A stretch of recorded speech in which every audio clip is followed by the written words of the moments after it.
his guys, his top guys about fertilizer, moving fertilizers. My expectations from this COP are that leaders around the world will not only talk, but walk the walk, because we've got millions of people that are in serious trouble right now because of climate shocks around the world. And if we have immediate action and the funds and resources necessary, we can stop migration from happening and destabilization of nations.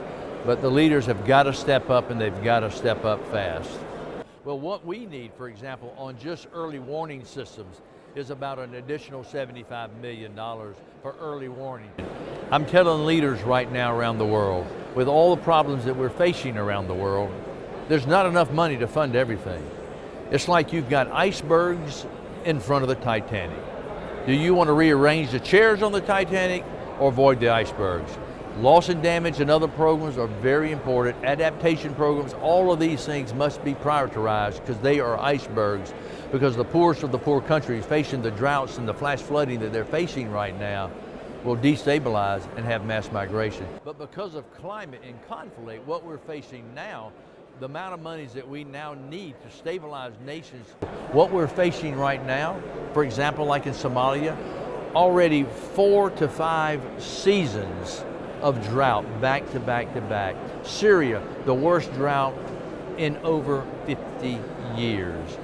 We're seeing this globally, and we're seeing on top of the droughts, loss of production of grains in countries around the world, and we're seeing flash flooding like you saw in Pakistan.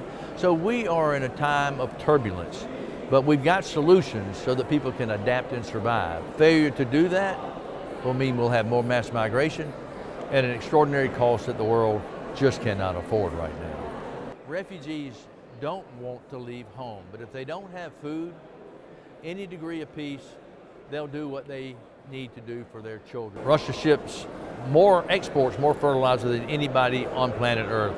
I don't care whether you love or hate Russia. You need these grains and these fertilizers to move. Otherwise, people all over the world are going to starve to death. 8 billion people on planet Earth. 50% of them depend on fertilizer. So we've got to get this stuff moving. There's no time to waste.